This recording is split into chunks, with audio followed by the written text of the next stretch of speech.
ಸ್ನೇಹಿತರೆ, ನೀವು ನೋಡ್ತಾ ಇದ್ದೀರಾ ಕನ್ನಡ ಮಾಹಿತಿ ಚಾನಲ್ನ.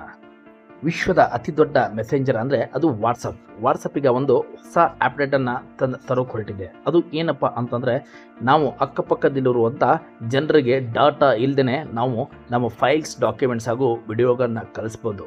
ಇದು ಯಾವ ರೀತಿ ಅನ್ನೋದನ್ನು ಮುಂದೆ ನೋಡೋಣ ಬನ್ನಿ. ಯಾರು ನನ್ನ ಚಾನಲ್ನ ಸಬ್ಸ್ಕ್ರೈಬ್ ಮಾಡಿಲ್ವೋ ಈಗಲೇ ಸಬ್ಸ್ಕ್ರೈಬ್ ಮಾಡಿ, ಸಪೋರ್ಟ್ ಮಾಡಿ.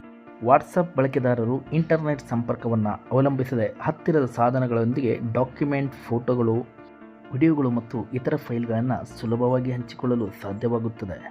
ಮೈಟಾ ಮಾಲೀಕತ್ವದ ತ್ವರಿತ ಸಂದೇಶ ಕಳುಹಿಸಲು ದೈತ್ಯ ವಾಟ್ಸಪ್ ತನ್ನ ಪ್ಲಾಟ್ಫಾರ್ಮ್ಗೆ ಐಫೋನ್ ತರಹದ ಏರ್ಡ್ರಾಪ್ ವೈಶಿಷ್ಟ್ಯಗಳನ್ನು ತರಲು ಯೋಜಿಸುತ್ತಿದೆ ಎಂದು ವರದಿಯಾಗಿದೆ.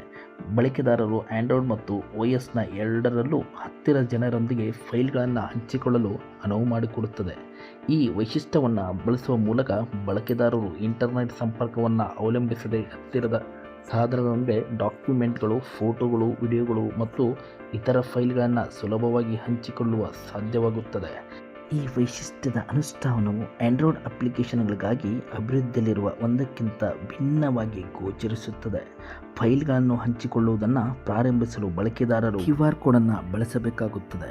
ಆಂಡ್ರಾಯ್ಡ್ಗಾಗಿ ವಾಟ್ಸಪ್ ಬೀಟಾದಲ್ಲಿ ಈ ವೈಶಿಷ್ಟ್ಯವು ಇನ್ನೂ ಅಭಿವೃದ್ಧಿಯ ಹಂತದಲ್ಲಿದ್ದರೂ, ಟೆಸ್ಟ್ ಫ್ಲೈಟ್ ಅಪ್ಲಿಕೇಶನ್ನಿಂದ iOS 24.15.10.70 ನವೀಕರಣಕ್ಕಾಗಿ ಇತ್ತೀಚಿನ ವಾಟ್ಸಪ್ ಬೀಟಾದಲ್ಲಿ ಕಂಡುಹಿಡಿದಂತಿದೆ.